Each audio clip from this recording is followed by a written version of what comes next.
Transition ici, transition là-bas, le tout tapissé de salut du peuple, de redressement ou encore de refondation. Plusieurs pays africains surfent ainsi sur les vagues d'une transition militaire néo-look qui annonce des ambitions énormes et un changement radical. Mesdames, Messieurs, bonsoir et bienvenue à ce nouveau rendez-vous de Périscope sur Burkina Info. Un numéro consacré aujourd'hui, vous l'aurez sans doute constaté, aux transitions militaires qui ont actuellement cours sur le continent africain avec les regards périscopiques de Ousmane Bougouma. Il est maître assistant de droit privé à l'université Thomas Sankara de Ouagadougou. Bonsoir. Bonsoir, monsieur. Titulaire d'un doctorat des universités de Ouagadougou et de Rouen, Ousmane Bougouma, que je reçois pour la première fois sur ce plateau, est aussi conseiller juridique de l'université Joseph Kizerbo de Ouagadougou. Après les travaux de recherche doctorale sur les libertés communautaires au sein des espaces UEMOA et Union européenne, il s'est spécialisé sur les questions de fiscalité et de droit des contrats. Merci d'avoir accepté notre invitation et bienvenue sur le plateau de Périscope. Merci beaucoup. Mon deuxième invité est un habitué de cette émission, Kassem Salam Sorwema, politiste et enseignant-chercheur à l'université Thomas Sankara de Ouagadougou. Bonsoir. Bonsoir. Analyste de la gouvernance des processus de développement, Kassem Salam Sorwema porte également son regard sur les processus de décentralisation et d'intégration régionale, notamment sur la libre circulation des personnes et des biens, ainsi que sur la coopération transfrontalière. Merci d'avoir accepté une fois de plus notre invitation et bienvenue sur ce plateau. Merci. Mesdames, Messieurs, un nouveau bonsoir. C'est le 156e numéro de votre émission Périscope que j'ai le plaisir, et j'espère qu'il est partagé, de vous présenter aujourd'hui.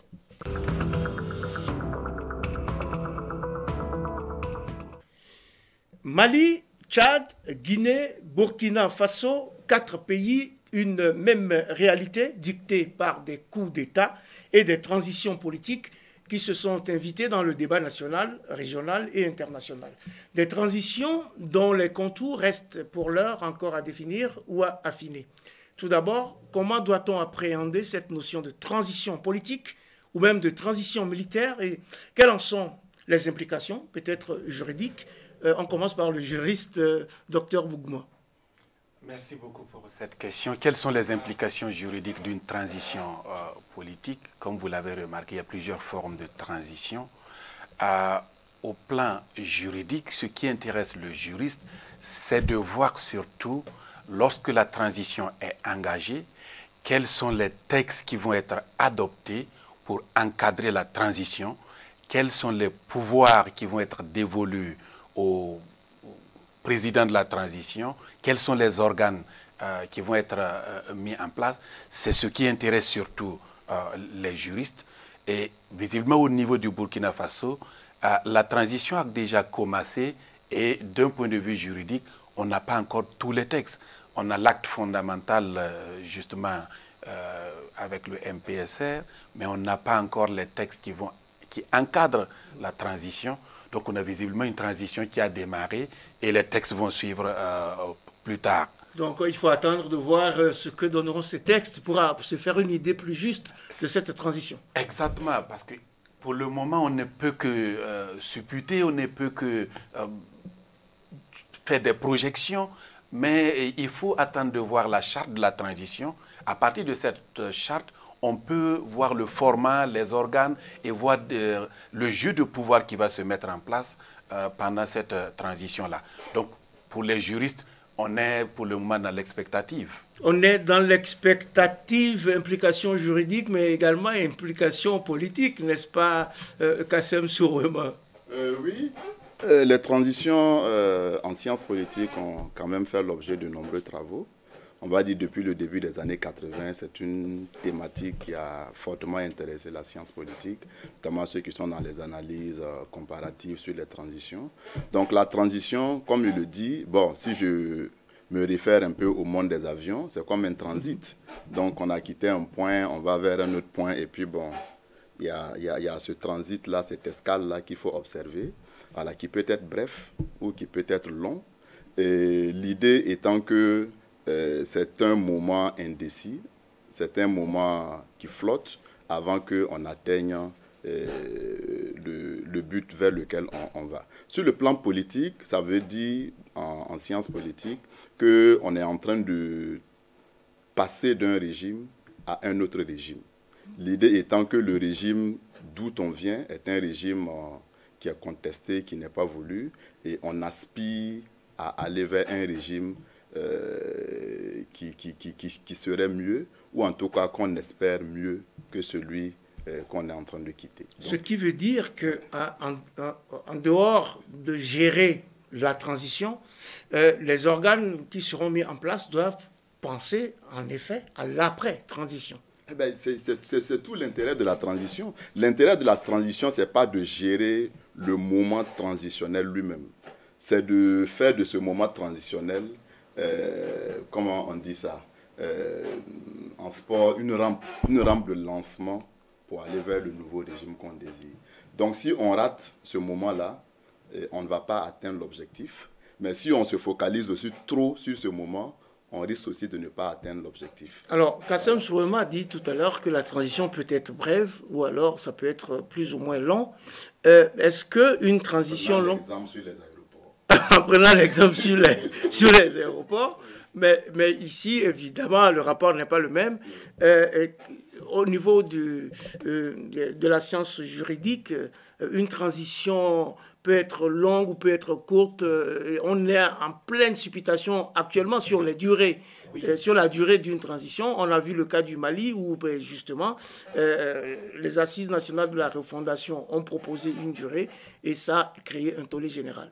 Oui, vous avez tout à fait raison. La question de la durée de la transition, parce que toute transition est un moment exceptionnel. Et étant donné que c'est un moment d'exception, on est pressé de revenir à une situation normale. Donc, la meilleure des transitions, c'est celle qui ne dure pas beaucoup. Plus on reste dans cette situation d'exception, parce que pendant cette situation d'exception, souvent les droits ne sont pas aussi respectés que si nous étions dans une situation normale. Et du reste, ça effraie beaucoup des investisseurs. Économiquement, ce n'est pas très intéressant. Donc, on est pressé de revenir à une situation normale. Quand on regarde au niveau africain, il y a eu une autre transition de 2014. Initialement, c'était 12 mois. Bon, finalement, on a eu combien? 15 mois.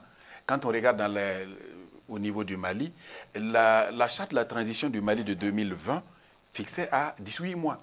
Aujourd'hui, les autorités maliennes demandent autour de 5 ans. Quand vous regardez en Guinée, 18 mois.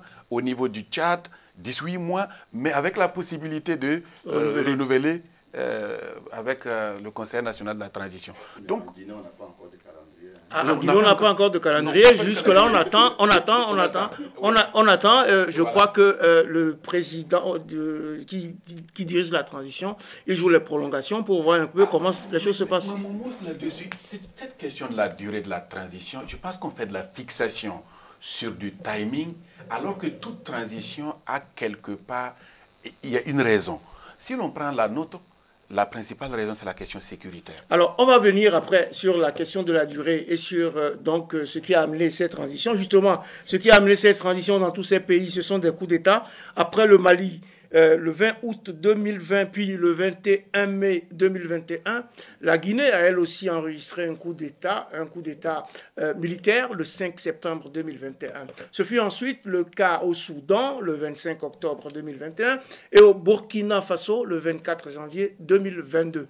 Je ne vous parle même pas du coup d'État institutionnel survenu au Tchad le 21 avril 2021, ni de la tentative ratée de renversement du régime bissau-guinéen le 1er février 2022.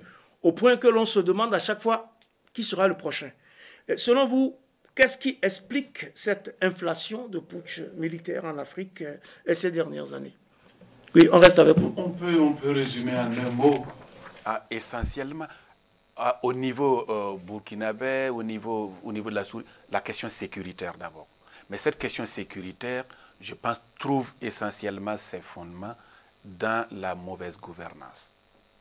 Je pense que c'est ce qui est mis en avant en regardant les différentes transitions, c'est ce qui est mis en avant surtout pour justifier ces coups d'État. Ce qui suppose qu'après cette transition, on aura la bonne gouvernance. Elle viendra comme ça sur un plateau d'or. L'objectif de cette transition, justement, c'est bien sûr de remettre l'État sur les rails, de ramener la bonne gouvernance. Mais bien sûr, la bonne gouvernance ne se décrète pas.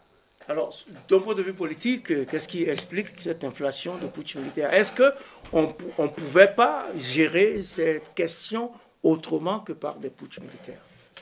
Bon, si on se situe dans le cas de régime démocratique, on dira qu'il y a une panoplie d'outils pour gérer ça autrement que par le coup d'État, qui, il faut le rappeler, ne fait pas partie des instruments démocratiques.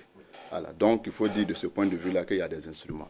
Mais pour répondre à la question, contrairement à lui qui trouve que... Je trouve que les causes là sont multiples, elles sont imbriquées, elles sont de... Enfin, c'est un vrai... Voilà. Les gens parlent de panier à crabe.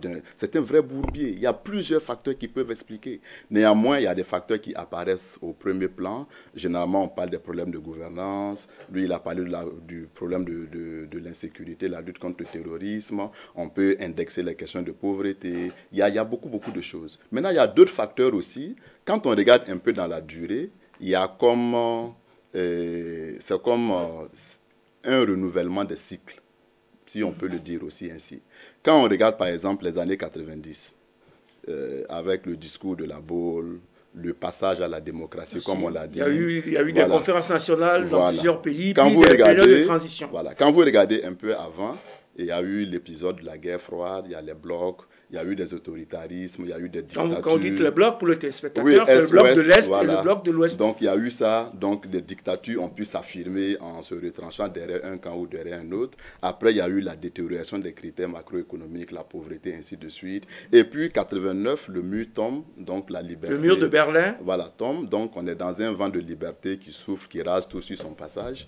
Et les enfants de cette période-là n'ont connu que la liberté, n'ont connu que.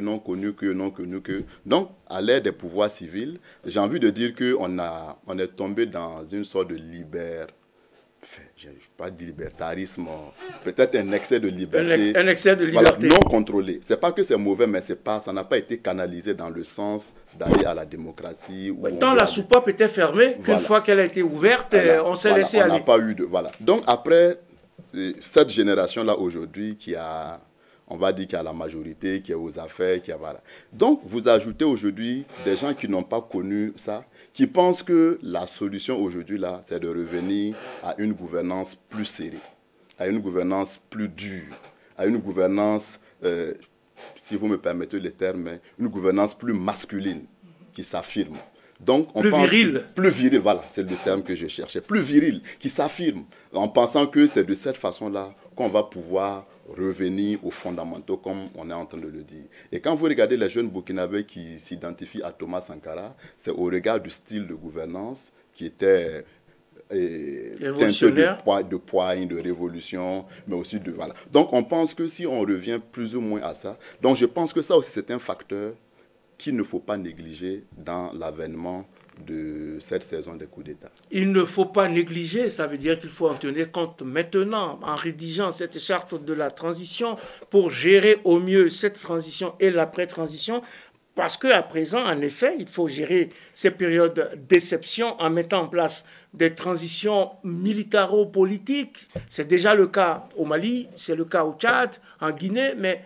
on attend toujours de connaître les contours de la transition qui s'est ouverte au Burkina depuis le 24 janvier dernier. En l'occurrence, on se rate plutôt lentement, le pays étant jusque-là sans gouvernement, sans parlement.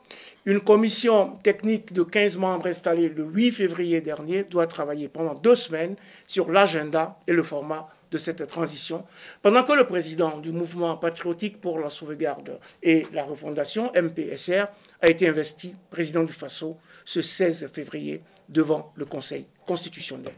Cette cérémonie, selon vous, doit-elle accélérer ou doit-elle accélérer les choses? Alors, la cérémonie de prestation de serment du président du MPSR, qui l'institue comme président du Faso, a en réalité clos un débat, j'allais dire. parce qu'il n'est plus question de débattre qui va être président de la transition, visiblement. Puisque quand on regarde la prestation de serment, il n'est pas fixé, par exemple, il n'est pas dit, par exemple, que c'est pour une période en attendant la mise en place des organes de la transition. Donc, visiblement, c'est déjà lui qui est le président de la transition et les organes qui vont être mis en place, on doit en tenir compte, par exemple. Donc, et y compris la durée de la transition. Alors, y compris la durée de la transition, parce qu'au niveau du Conseil constitutionnel... Puisqu'il a prêté serment sans qu'on ne définisse cette durée en disant voilà. qu'il est président du FASO, le temps que décidera la charte de transition. Donc le Conseil constitutionnel semble avoir donné une carte blanche sur un blanc-seing sur la durée de la transition, durée qui doit peut-être sortir des débats qui vont conduire à la mise en place de la charte de la transition. Donc, on est en train d'aller vers un format militaro-civil, j'allais dire. Parce que là, visiblement, on a déjà un président militaire. Ben, on reste maintenant à voir pour les autres organes qui vont être mis en place, quels vont être les profils qui vont être exigés par la charte de la transition. Alors justement, quelle lecture vous faites de la dévolution des fonctions du président du FASO au lieutenant-colonel Paul-Henri Damiba, président du MPSR? Est-ce que cette cérémonie de prestation de serment et d'investiture donc va accélérer les choses maintenant? Bon, c'est mon espoir. J'ai espoir que cette cérémonie-là va le libérer d'un poids et que ça va nous permettre déjà de voir le MPSR à l'œuvre, sur le terrain qui a justifié l'avènement de ce mouvement. C'est mon espoir. Pour le reste, là, je n'ai pas de commentaires, sauf que je marque ma surprise de voir la précipitation avec laquelle on fait les choses. Voilà, juste une image que quelqu'un me donne, c'est comme vous avez mis un oiseau en cage, ou vous avez mis une poule en cage, ou je ne sais pas moi, dans un lieu où c'est sûr que, bon, vous êtes pressé, pourquoi? Oui, c'est ça. L'oiseau est déjà en cage. Que l'oiseau meurt. La poule est dans son poulailler, voilà, c'est ça? Voilà, que l'oiseau meurt, que la poule meurt, ou bien que la poule ou l'oiseau trouve un moyen de s'échapper. Voilà, donc à partir du moment où tout ce qu'on fait repose sur le factuel, tout ce qu'on fait là repose sur les faits, sur la dureté des faits, qui montrent que le pouvoir, en tout cas tel qu'on l'observe là, est déjà sa propriété. J'ai envie de dire privé, personnel et autres. Voilà. Donc le fait de faire la prestation, alors qu'auparavant on a mis en place une commission qui doit travailler sur les organes, qui doit travailler notamment sur la durée de la transition, je pense qu'on aurait pu, en tout cas si on suit un peu le raisonnement qui disent qu'il s'agit de revenir à une forme de légalité, je pense qu'on aurait pu donner encore plus de symbolique en laissant au moins cette commission-là proposer les premiers drafts, ainsi de suite. Bon, là, en tout cas, sinon, dans les faits, l'espoir que j'ai, c'est que cette cérémonie-là donne un coup de fouet aux opérations sur le théâtre national. Alors, donc, il aurait fallu, selon vous, attendre donc cette feuille de route, cet agenda, avant cette cérémonie d'investiture. Oui, puisque en fait, c'est ça le socle. Ce sont les travaux de cette commission, à moins que ce soit une commission factice. Alors, voilà, est-ce que, comme certains le craignent, ou comme certains le disent, on va assister à une deuxième investiture une fois que la transition sera sur les rails avec les instruments qui seront adoptés? Visiblement, quand on suit la prestation de serment, ce n'est pas une prestation de serment provisoire, c'est une prestation de serment définitive. Voilà. Donc, visiblement, on ne devrait pas avoir une autre prestation de serment. C'est pourquoi je disais tantôt, visiblement, il est investi président pour toute la durée de la transition. Laquelle durée va être déterminée ultérieurement. On attend. Le juge dit. Voilà. C'est ce que le Conseil constitutionnel a dit. Voilà. Donc on attend que ça avance là-dessus et on espère que dans une semaine, puisque la commission travaille depuis une semaine maintenant, quasiment, ils ont encore une semaine de travail, mais certains trouvent aussi ces 2 semaines relativement courtes pour abattre un tel travail. On attend donc une feuille de route claire et un chronogramme précis de la transition politique, au Burkina, la commission technique commise à cette tâche a sollicité des contributions de tous. Bon, alors, selon vous, hein, pour vous, de quelle couleur vous voulez, ou de quelle couleur, avec quelle couleur décidez-vous cette transition? Quel est finalement le modèle de transition auquel vous aspirez pour un Burkina refondé et réconcilié? Oui, Kassem Sourema. C'est une question difficile. Je ne sais pas comment répondre à cette question-là. Je ne sais pas si peut avoir des préférences particulières. Je ne sais pas.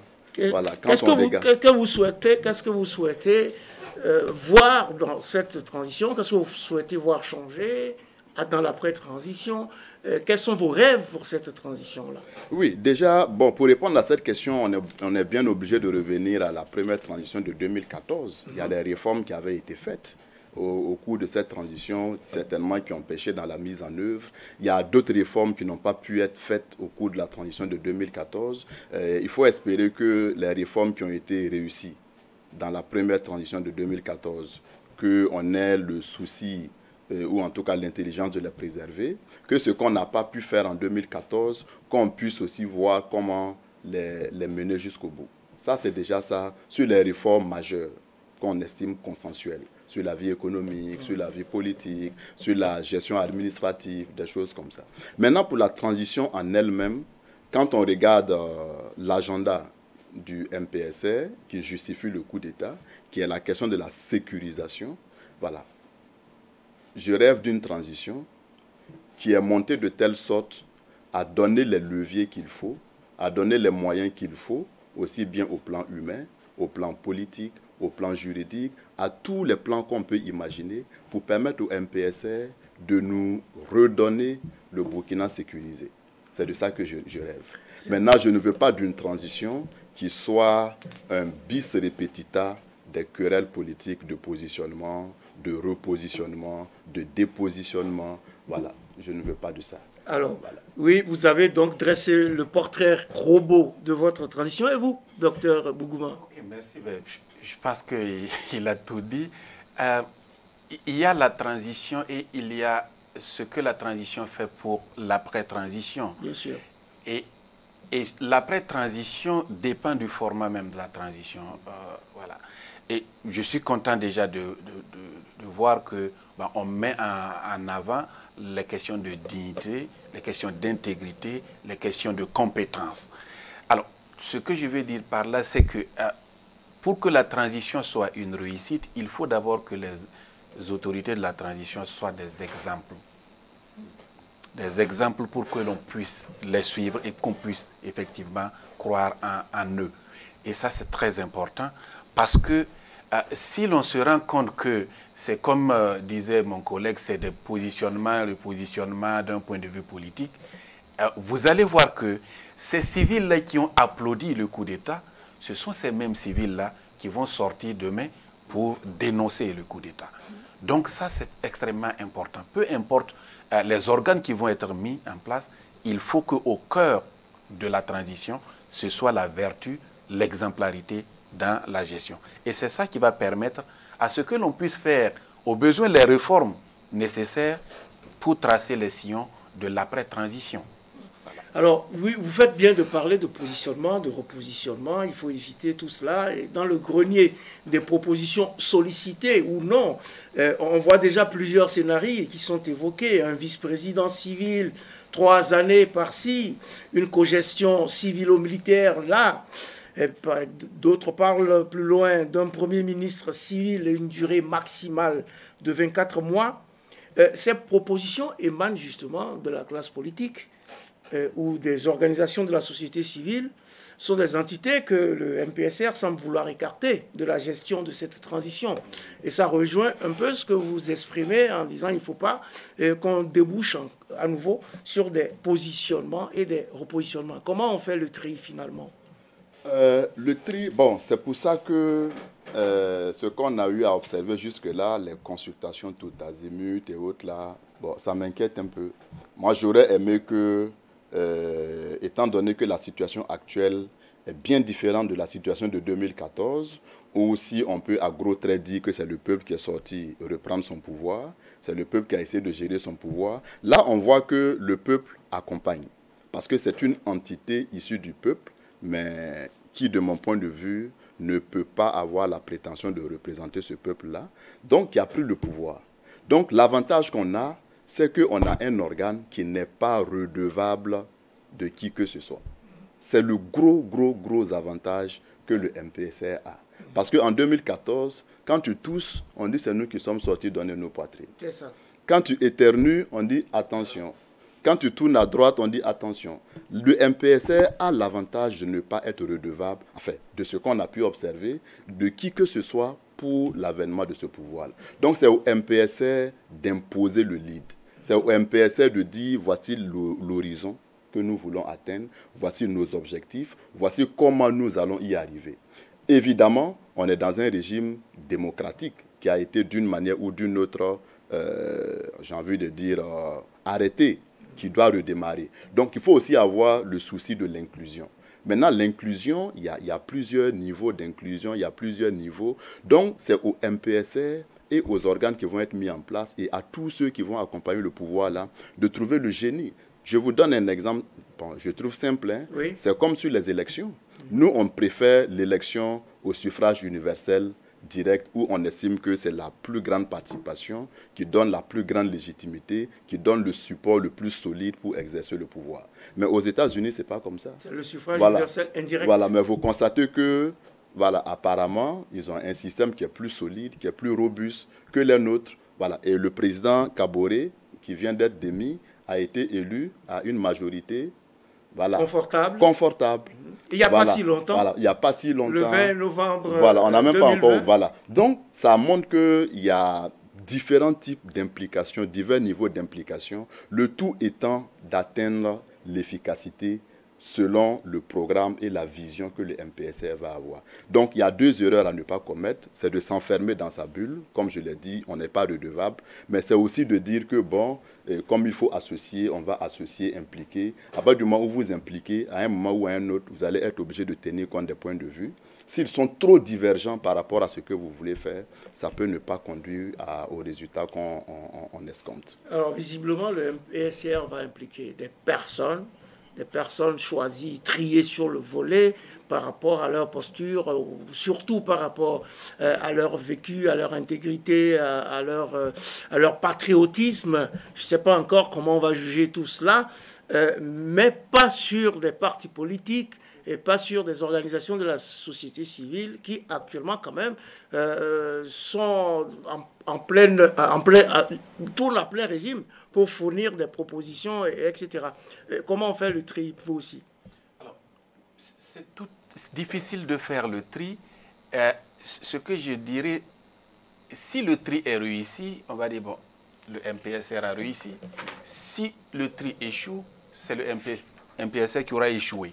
Ce que je veux dire par là, il faut que le MPSR ait cette ouverture, cette écoute, cette oreille attentive pour écouter tout le monde, mais que la décision définitive, ce soit à leur niveau pour juger de qui a les compétences, qui a l'intégrité et qui peut apporter quoi effectivement au mouvement et qui peut apporter quoi à la nation. Il faut pas s'enfermer. On ne réussira pas une transition en excluant, j'allais dire, complètement les partis politiques, la société civile. Ces propositions qui sont ouvertes, et chacun fait effectivement des propositions, on voit des propositions qui viennent et qui vont dans tous les sens. Voilà. Je prends juste un exemple. Quand vous prenez le Conseil national de la transition, il y a certains qui disent qu'il ne faut même pas qu'on ait un Conseil national de la transition. Il y a d'autres qui disent, bon, il faut qu'on ait un Conseil national de la transition resserré. Resserré, oui. Voilà. Avec un effectif très resserré. Effectif très resserré. Voilà. J'entends 60 membres, j'entends 90 membres. Oui. Voilà. Une cinquantaine. Tout ça, c'est bien. Et tout ça, ça participe à construire.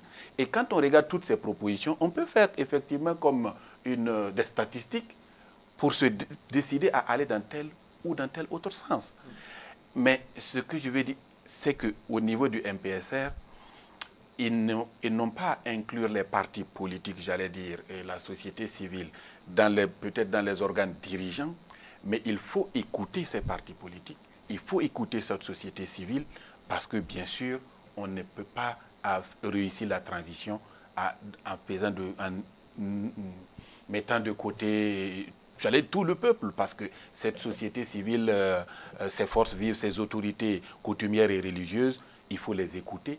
C'est en écoutant tout le monde que je pense qu'on prend la meilleure des décisions, la décision la plus sage. Parce qu'avant tout, s'ils ont pris le pouvoir, c'est pour le Burkina Faso, c'est pour l'intégrité du territoire, c'est pour sauvegarder nos valeurs. Donc ils nous ont intérêt aussi à écouter. L'écoute, oui, bien sûr.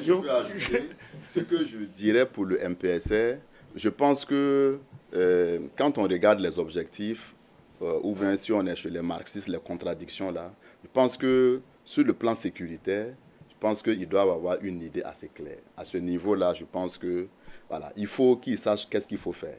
Il faut aussi que le MPSR comprenne que l'État là, ils ne peuvent pas tout réformer dans l'État. À eux seuls, ils ne peuvent pas. Il y a des secteurs qui ne peuvent pas réformer. Et parlant des partis politiques là, les partis politiques là sont les propriétaires normaux de la vie politique. Donc on ne peut pas les mettre de côté, à moins qu'on aille sur Mars pour importer une nouvelle classe politique. On est obligé de faire avec, puisque voilà, ça va durer 5 ans, 10 ans, 20 ans, ça va finir un jour et les partis politiques vont revenir. Ouais. Donc il y a ça, mais je pense que ceux qui impliquent, je pense que si on essaie de faire des stratifications, en partant du nœud central qui est la sécurité, on peut maintenant, en fonction de ce qu'on veut, par exemple l'administration publique, il y a des acteurs clés dans l'administration publique qu'on ne peut pas mettre de côté. Par exemple, si on doit réformer le système électoral, on ne peut pas mettre les partis politiques de côté. Si on veut travailler sur la participation citoyenne, il n'est même pas question de mettre la société civile de côté. Si on doit parler par exemple des questions genre, des droits, je pense qu'en allant comme ça, par strate progressive, on verra à quel stade qui peut être impliqué. Voilà, mais en écoutant comme ça, la difficulté avec ça, c'est qu'à un moment donné, quand les oreilles chauffent, quand on entend tout, quand on regarde certains visages, bon, ça déstabilise. Ça déstabilise, on ne sait plus tellement qu'est-ce qu'il faut faire, et finalement, on a le risque de faire mal alors qu'on a l'intention de faire très bien. Une donnée reste constante, tout le monde... J'espère seulement que le MPSR a un fil rouge qu'ils suivent comme ça. Qu'ils suivent, surtout sur le plan de la sécurité, où les résultats sont déjà attendus. Maintenant, on continue d'être attaqué ici et là. Il y a des villages qui sont ostracisés pratiquement. Il nous faudra rapidement, même avant l'adoption de la charte, qu'on commence à sentir qu'il y a le MPSR sur le terrain. La donnée qui reste constante, c'est que tout le monde semble d'accord sur le fait qu'il faut donner du temps à cette transition. Les propositions les plus minimalistes, on l'a dit tout à l'heure, évoquent une transition de 2 années, alors que les transitions précédentes sur le continent ne se sont pas étalées au-delà d'une année. Vous l'avez rappelé tout à l'heure, après la chute du mur, le discours de la Baule et les conférences nationales, on a mis en place dans plusieurs pays des périodes de transition où pendant une année, on a pu réformer la Constitution, on a pu tenir des élections, on a pu mettre sur pied ou en place les instruments de l'après-transition pour y aller. Alors aujourd'hui, la donne semble changer. Et au minimum, on parle de 2 ans. On va peut-être aller jusqu'à 3 ans, et peut-être à 5 ans, puisque les Assises nationales de la refondation du Mali ont prescrit une période de transition qui irait de 6 mois à 5 ans, avec des tâches à accomplir à chaque étage. Alors finalement, qu'est-ce qui explique ce changement de paradigme pour emprunter la formule de l'autre? Oui, mais est-ce que la formule est toujours en vigueur?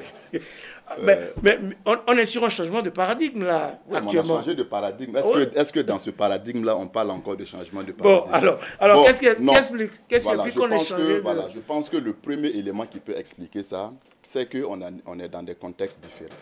Quand on regarde les transitions de la décennie 90, on venait de régimes autoritaires, de régimes qui n'étaient pas démocratiques. Donc, c'est des régimes dont on ne voulait plus. Donc, le passage à la démocratie, avec l'accompagnement des PTF, il y avait comme un consensus, voilà, qu'il fallait y aller. d'abord pour la survie des régimes qui étaient en place, mais aussi c'était une opportunité pour ceux qui n'étaient pas de pouvoir accéder. Donc je pense qu'il y avait cette sorte de consensus-là. Mais aujourd'hui, la difficulté, c'est qu'on vient de régimes qui ne sont ni autoritaires, qui ne sont ni démocratiques, qui sont à mi-chemin. Des régimes Voilà, hybrides. Donc il y a des choses qui ne sont pas bonnes, mais tout n'est pas mauvais. Voilà, si vous prenez notre cas actuellement, le Conseil constitutionnel, là, qu'est-ce qu'on en fait? On jette à la poubelle, on crée une autre juridiction. Donc, il faut réfléchir à comment on peut réformer le Conseil constitutionnel. Alors qu'en 90, il s'agissait simplement pour le président en place de créer un Conseil constitutionnel.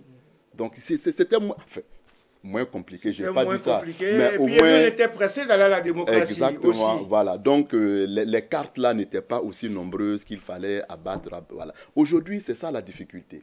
Et on est dans un système où le régime qui vient de tomber, avec un système qui était autour, a permis, sur le plan des libertés, bon, le spécialiste est là, d'engranger des choses, de construire des choses qui, malgré l'avènement du coup d'État là, ne remet pas en cause.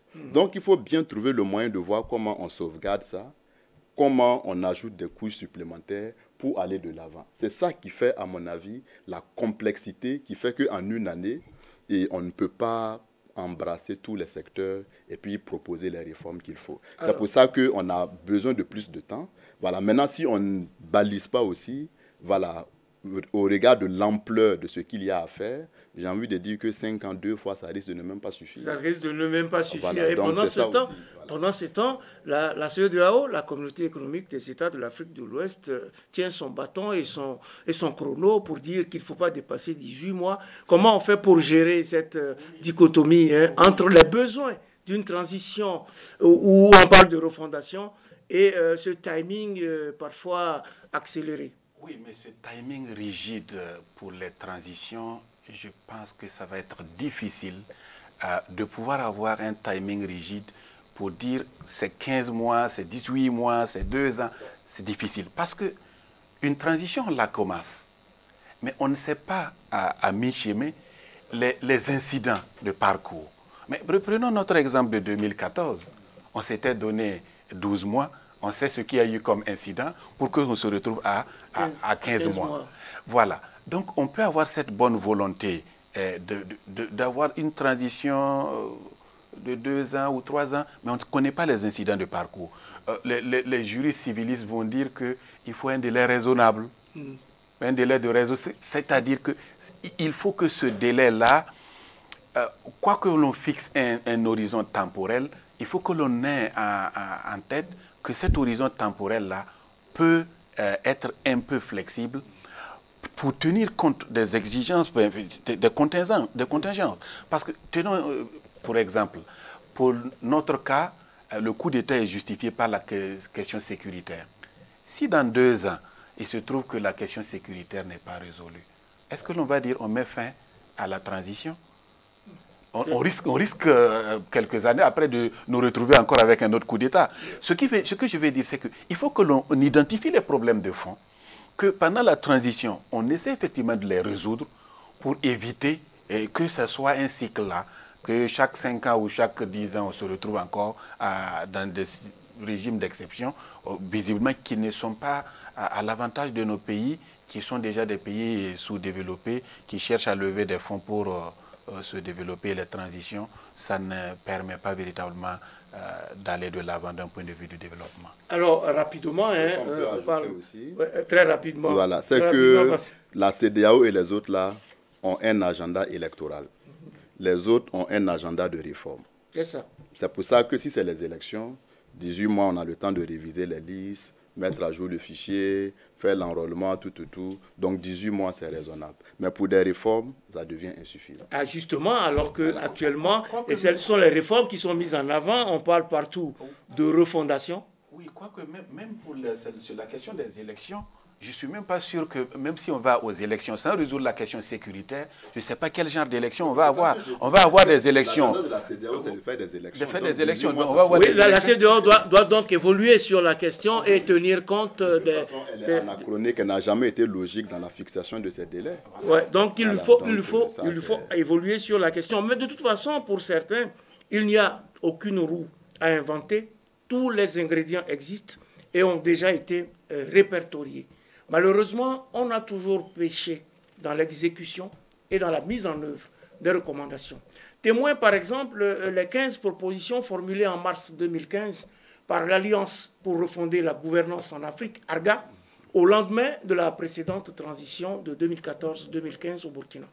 Pour l'ARGA, en effet, cette transition-là ne devait pas être considérée, je cite, comme une parenthèse de la vie constitutionnelle qui se referme par un simple retour à une normalité résultant de l'élection prochaine d'autorités légitimes. Mais au contraire, comme une opportunité historique de repenser l'État et ses institutions afin de parvenir à des transformations sociales, politiques et économiques en profondeur et de bâtir un Burkina nouveau. Fin de citation. 7 ans après, on dit la même chose, alors que le contexte sécuritaire lié aux attaques terroristes récurrentes a complexifié la donne. Comment privilégier cette fois-ci, comment privilégier donc l'action plutôt que la parole? Oui. Bon, là, on est au cœur de ce qu'on appelle le changement. Changement dans l'action publique, changement dans... Voilà. Et à ce niveau, dans la littérature que nous utilisons quotidiennement, là, il y a en gros, si vous voulez, 3 perspectives. Il y a une perspective où on fait de la conservation. C'est pour ça qu'on s'est inquiété quand on a vu que le R de MPSR, c'était la restauration. Donc, il y a une perspective de conservation. C'est-à-dire qu'on est dans un système où on veut conserver le système tel qu'il est. Si c'est un bon système, on va le conserver. Vous voyez qu'il y a des partis conservateurs, il y a des partis qui veulent... Voilà. Donc, il y a cet axe-là. Le deuxième axe, c'est l'axe des réformes. Étant dans le cadre déjà préétabli par la Constitution, tout ce qu'on a comme institution, on essaie à l'intérieur de faire les changements qu'il faut. Et puis le dernier axe, qui est l'axe le plus fort, c'est l'axe de la révolution. Voilà. Vous avez vu avec Thomas Sankara, on a renversé la table. Puis on a refait une autre table. Le président, dans sa prestation de serment, a dit qu'il ne s'agit pas d'une révolution. Voilà. Bon, donc, je mets ça de côté. Oui. Mais pour privilégier l'acte en lieu et place de la parole, ça aurait été beaucoup plus facile si on était dans une révolution. Parce que là, le principe, c'est qu'on rejette toutes les règles existantes qui ne sont pas du tout bonnes. Et on invente de nouvelles règles. Maintenant, les règles qu'on rejette, on regarde s'il y en a qui sont bonnes, on garde. Mais on va de l'idée que c'est une feuille blanche, une table rase. On invente les règles qu'on veut, les nouvelles règles qui sont amenées à régir la vie politique. Si on est dans les réformes, c'est ce que je disais tout à l'heure, là, pourquoi les processus sont complexes, que les transitions ne suffisent pas. Oui. C'est parce qu'on doit modifier des règles qui ont donné des droits à des personnes, des règles qui ont permis à des gens d'avoir des privilèges, des règles qui ont permis à des gens de se construire des immunités, des statuts, tout ce que vous pouvez imaginer. Et il s'agit donc de voir dans quelle mesure modeler ces règles-là, soit pour supprimer ces privilèges, soit les diminuer, entre guillemets, ou les contenir, ou en tout cas stopper leur progression, et puis permettre à d'autres, ou en tout cas faire advenir de nouveaux statuts. Donc, vous voyez, pour instaurer une justice, voilà, une justice sociale. Faire advenir, voilà, une justice si vous préférez. Donc, ça veut dire qu'il y a des gens qui vont être forcément lésés, il y a des gens qui vont en profiter, et entre les deux, il y a un combat.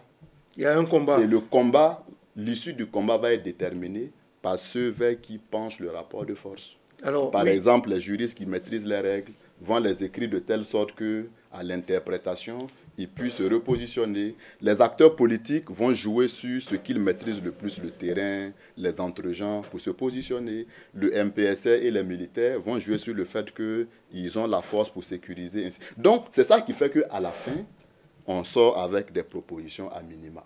Il y a plus de paroles que d'engagement au regard du schéma qu'on a choisi. Et il va falloir quand même changer cette façon de voir les choses. Qu'est-ce qu'il faut faire aujourd'hui pour privilégier l'action plutôt que la parole? Privilégier l'action plus que la parole, c'est avant tout soi-même donner l'exemple. Et moi, je dirais que je ne crois pas beaucoup, je crois moins aux réformes institutionnelles. On peut rédiger les jolis textes, on peut réformer d'un point de vue institutionnel, mais la seule réforme qui peut amener par un effet d'entraînement un changement à long terme, c'est avant tout la réforme de nos mentalités. Parce que, comme il le disait... Parce que tant qu'on n'aura pas changé nous-mêmes, on ne pourra pas changer les choses. Ça, c'est évident. Ça, c'est pas possible. Et vous avez remarqué que... alors, quand on dit changement, tout le monde veut le changement, personne ne veut changer. Exactement. Voilà. Donc, prenons quelques exemples. La question du civisme, la question du respect de la chose publique. Véritablement, ce n'est pas ce qu'on a actuellement au Burkina Faso. Voilà. Donc, il faut déjà que, par l'exemple, et donc les autorités là, donnent cet exemple du respect de la chose publique, et afin, avec un effet d'entraînement, d'amener effectivement la population à aller là. Ils prenaient la question de la révolution. Mais sous la révolution, Thomas Sankara, quand il disait on fait ça, et lui-même il est déjà en train de s'exécuter. Il donne l'exemple. Il donne l'exemple. Donc il faut que il est dans l'action. Il est dans l'action. Il faut que par l'exemple, donc on amène cette population-là à prendre progressivement conscience qu'il faut que ce qu'il disait, ces excès de liberté-là, on recadre ça. Voilà, c'est entre guillemets, parce que ce n'est pas de libertinage, mais on aime tellement notre liberté qu'on en abuse. Voilà. Et alors que la liberté de chacun s'arrête là où commence celle de l'autre. Voilà. Et justement, notre liberté s'arrête là où commence l'intérêt supérieur de la nation. Exactement. Et ça, on doit ramener cet intérêt supérieur de la nation-là au centre de l'action de tout un chacun. Voilà. On doit ramener cette liberté au centre de tout un chacun, c'est ce que vous avez bien dit. Oui, mais j'allais dire, cette liberté, nous, on doit recadrer cela. On doit la recadrer, exactement. Mais je vous ai parlé de l'ARGA, c'est à juste titre, parce qu'il y avait des axes majeurs d'action qui avaient été dégagés en 2015. Tiens, c'est seulement hier, 2015. Et par l'ARGA, ces 3 axes majeurs d'action tournent autour de la reconstruction de l'état de droit et du pacte républicain, du renforcement de la gouvernance locale, et de la refondation de l'économie nationale. Ces 3 axes vous semblent-ils toujours indispensables dans la démarche d'aujourd'hui, Kassem Soulou? Moi qui suis sur les questions locales de décentralisation, j'avais envie de dire qu'il faut commencer par la question locale. Bon, si j'avais une préférence à donner. Voilà, parce que j'en veux pour preuve Tocqueville qui dit que on en avait peut-être plus ou moins parlé ici.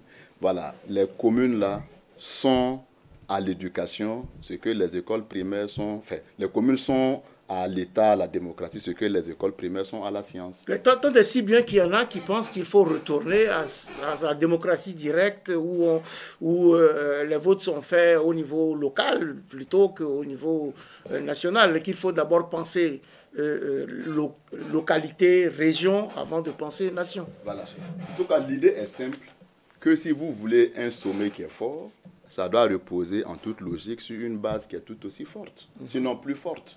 Voilà, mais si la base n'est pas solide, vous pouvez avoir quelque chose en haut, ça va écraser la base. C'est à ça qu'on assiste aujourd'hui. Donc les 3 axes, de mon point de vue, sont toujours pertinents.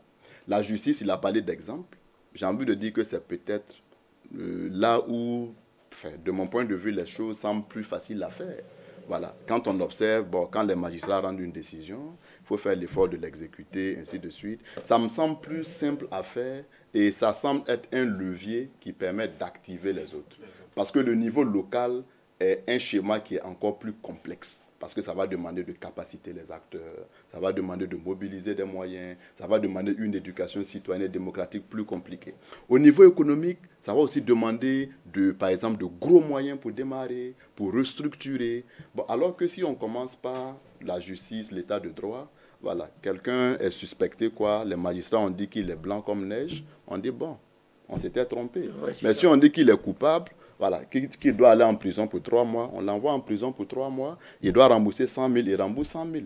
Le prochain qui le fait, si c'est le petit frère du président, il va en prison 3 mois. Et c'est ça qui va être le déclic, voilà, de mon point de vue. Bon, maintenant, je parle sans être dans les rouages qui font qu'on n'exécute pas les décisions de justice. Oui, c'est ça aussi. Alors, justement, on peut dire quand même qu'on a de la matière. Et il y a eu beaucoup de rapports, beaucoup d'éléments qui peuvent servir de base de refondation et de base d'un nouveau départ. Depuis le collège des sages jusqu'à certains instruments, comme ce document de l'ARGA, qui est quand même assez intéressant de mon point de vue. Oui, vous l'avez dit, on n'a pas à réinventer la roue. En fait, tous les matériaux sont là. Il faut juste s'en servir pour bien construire. Mais je rejoins parfaitement ce qu'il disait pour dire que la transition ne peut pas tout faire. Ça, c'est évident. Et engager beaucoup de chantiers à la fois, c'est à la fin de la transition se rendre compte qu'on n'est avancé sur aucun chantier. Ça veut dire qu'il faut identifier quelque chose de prioritaire qui va avoir un effet d'entraînement pour le reste. En tant que juriste, moi je pense que replacer le droit au centre des choses. Vous savez ailleurs pourquoi ça marche? Parce que quand tu fais quelque chose, tu vas être sanctionné. Ici, tu violes la loi allègrement et puis tu n'es pas sanctionné. L'impunité est reine. Voilà, reine. Quand on parle de la lutte contre la corruption, ainsi de suite, mais c'est quoi? C'est parce qu'on ne respecte pas les textes. Donc moi, je dirais de replacer le droit au centre des choses, surtout la justice. Il faut que l'on ait une justice indépendante, outillée à la fois en personnel, en matériel, pour faire le travail convenablement. Vous savez, si une autorité, qu'elle soit politique, qu'elle soit de la société civile, sait qu'en posant tel acte, il va être poursuivi, il va réfléchir à deux fois. On a encore du travail pour réformer justement nos mentalités par rapport à cette nouvelle donne. Oui, parfaitement. Mais je pense que dans l'espace de la transition, cette question de la justice-là, qui peut avoir un effet d'entraînement, on peut avancer sur cette question de la justice. On peut avancer sur cette question de la justice. Je laisse avec vous rapidement. Oui, rapidement. J'allais dire, mais vous voyez les dossiers, les crimes économiques qui dorment dans les tiroirs depuis longtemps. Il faut que on décide sur ces crimes économiques. Le président d'Amiba en a d'ailleurs parlé. Voilà. Il a dit que tout cela sera réglé, donc on va le juger au pied du mur. On se rappellera aussi que le président Roch-Marc Christian Kaboré, avant qu'il ne parte, avait dit qu'on allait lutter contre la corruption. On attendait de voir et puis on ne voyait pas les choses venir. Donc on verra tout ça à l'action. Mais comme vous avez dit que vous n'aimez pas beaucoup les réformes, parce qu'il faut d'abord réformer nos mentalités, votre consoeur Sampala Balima, enseignante chercheur en sciences politiques à l'université Thomas Sankara de Ouagadougou, propose la mise en place d'un Conseil national des réformes pour une gouvernance stratégique de la transition. La clé de la réussite, sinon l'une des clés de la réussite de la transition et de l'après-transition, réside-t-elle dans la pertinence des réformes qui seront proposées et de leur exécution sincère et donc en amont de la mise en place responsable d'une structure comme le Conseil national des réformes. Rapidement, moi, avant que... C'est bien effectivement d'avoir un organe qui réfléchit, qui essaie de mettre en place des réformes pertinentes. Mais comme je l'ai dit, peu importe les réformes qu'on va faire, tout réside dans comment on va mettre en œuvre ces réformes-là. Mais sous la transition de 2014, il y a eu des réformes qui ont été faites. Elles étaient pertinentes, elles étaient bonnes. Mais qu'est-ce qu'on en a fait? Mais justement, est-ce que ce conseil que propose Sampala Balima ne veut pas recenser toutes ces réformes qui ont marché, qui n'ont pas marché, et faire une synthèse et dire, sur ça, on a avancé, sur ça, on n'a pas avancé, mais pourtant, c'est une bonne réforme. Voilà ce qu'on fait aujourd'hui pour qu'on avance là-dessus. Oui, Kassem Sourouema. Oui, bon, si ce conseil-là, si elle a entendu que c'est mis en place, ça pourrait effectivement être l'un de ses axes d'intervention, mais avec le risque qu'il s'enlise lui-même dans ça. Voilà, c'est ça aussi le risque. Parce qu'il y a tellement de réformes, il n'y a pas ce secteur-là où les gens ne vont pas vous parler de réformes. Mais je vous rappelle que la réforme, c'est faire mieux ce qu'il y avait. Voilà, donc on a des choses qui sont bonnes, qui n'ont pas besoin d'être réformées, qui veulent juste qu'on les applique. Oui. Voilà. Donc si déjà, comment on fait pour appliquer ça? Si on prend un exemple simple sur la fonction publique, il y a un ensemble de valeurs, il y a un ensemble de règles qui doivent caractériser le fonctionnaire. Comment on fait en l'absence de toute réforme? Comment on fait déjà pour appliquer ça? Voilà, parce que aussi parfois je trouve qu'on est obnubilé par les réformes. Partout on dit qu'il faut réformer, comme si tout ce qu'on a est mauvais, alors que ce n'est pas le cas. Il y a des règles qui sont extrêmement bonnes, mais qui souffrent de leur application. Donc il faut déjà voir ça. Maintenant, ce qu'elle propose, l'avantage, c'est que ça va permettre, comme on peut le penser là, le conseil d'orientation, ça va permettre de donner une orientation aux réformes. C'est ça. Donc je vois par orientation le fait de donner une certaine cohérence aux réformes qu'on va proposer.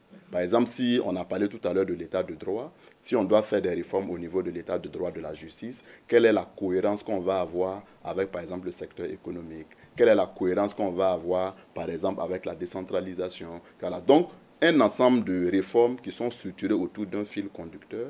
Voilà. Dans ce cas, si ces réformes-là sont abouties, ça va nous économiser le fait que dans la mise en œuvre, on se retrouve avec des hiatus institutionnels, qu'on se retrouve avec des réformes qui se contredisent, qu'on se retrouve avec des réformes voilà, qu'on ne peut tout simplement pas exécuter parce que voilà, les logiques là sont tellement différentes que voilà, ça se neutralise en quelque sorte. Il y a beaucoup de travail. Il faut donc profiter de cette période de neutralité institutionnelle pour jeter les bases d'une nouvelle machine qui se met en place après la transition, au plan institutionnel, au plan judiciaire, vous l'avez dit, au plan économique, au plan de la gouvernance, au plan de la justice, au plan de tout en fait. Mais il faut surtout que dans nos mentalités, on puisse changer et qu'on projette ce qu'on veut faire du Burkina nouveau, du Burkina de demain. Malheureusement, le temps qui m'a été imparti pour cette mission est arrivé à son terme. Mesdames, Messieurs, ainsi s'achève Périscope numéro 156 qui recevait pour vous Ousmane Bougouma, maître assistant de droit privé à l'université Thomas Sankara de Ouagadougou. Merci pour vos éclairages. Merci beaucoup. Également sur le plateau de Périscope aujourd'hui, Kassem Salem Sourouema, politiste et enseignant-chercheur à l'université Thomas Sankara de Ouagadougou. Merci pour vos éclairages. Merci. La réalisation de ce numéro de Périscope est assurée par Philippe Barrault, que je remercie, ainsi que toute l'équipe qui l'a soutenu.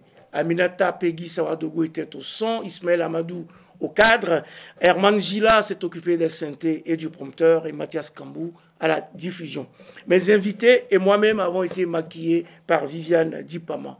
Merci aussi à Jean Fofana, au service technique, Valérie Zongo à la production, Didas Diallo au montage et Théophane Ouedraogo à la programmation, ainsi qu'à toute l'équipe de la rédaction de Burkina Info. Je dis également merci à vous, chers téléspectateurs, pour votre fidélité à cette émission. Assurez que nous continuerons de prendre soin les uns des autres, surtout en ces temps troublés où chaque matin que l'on découvre est une grâce infinie et chaque manifestation de solidarité une victoire. Mais prenons également date pour le prochain numéro de Périscope, même jour, même heure, sur la chaîne qui vous donne les clés du monde.